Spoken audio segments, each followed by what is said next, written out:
Trump's DOJ targets George Mason University, an attack on conservative academia.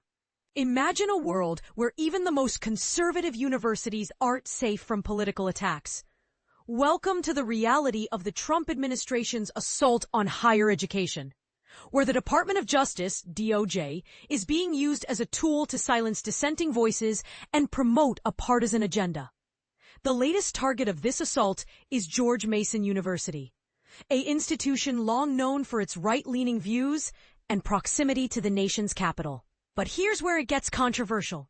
The university's efforts to promote diversity and inclusion have been met with fierce resistance from the Trump administration, which sees these values as a threat to its own ideology.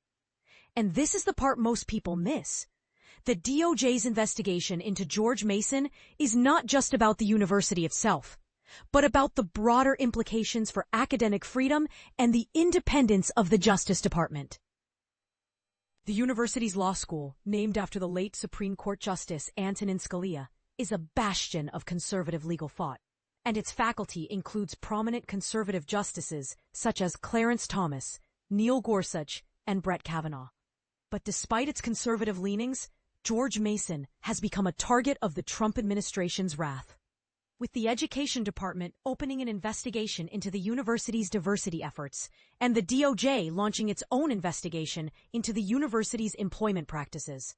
The stakes were raised when the Civil Rights Division of the Justice Department, which has undergone a significant transformation under Trump, announced that it would be investigating George Mason.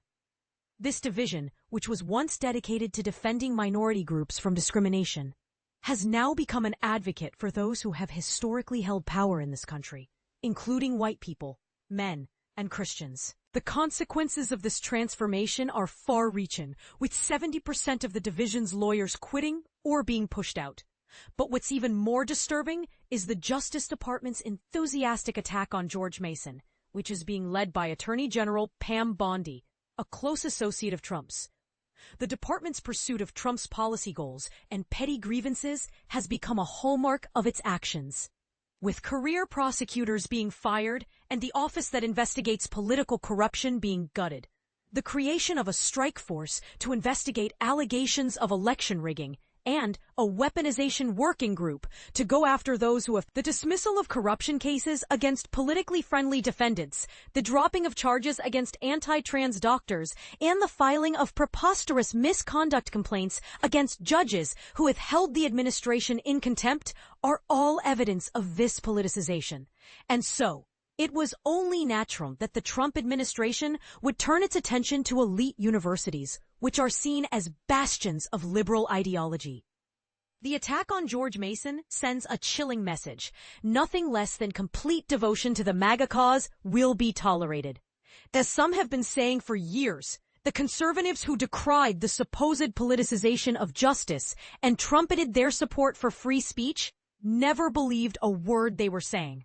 They were just waiting until they had power, so they could do for real what they accuse their enemies of doing. If a president wanted to destroy those who criticize him or simply promote values he finds distasteful, there are few tools more potent than the Justice Department. Which is precisely why Donald Trump turned it into a kind of legal brown shirt militia, deploying not cudgels and brickbats, but demand letters, subpoenas, and indictments against any who would oppose him. Now we're seeing what the genuine politicization of justice looks like. But here's the question. What can be done to stop this assault on academic freedom and the independence of the Justice Department? Should the DOJ be reformed to prevent such politicization in the future? Or is it too late, and the damage has already been done? We want to hear from you. Do you think the Trump administration's attack on George Mason is a legitimate use of the Justice Department's powers? Or is it a blatant attempt to silence dissenting voices? Let us know in the comments.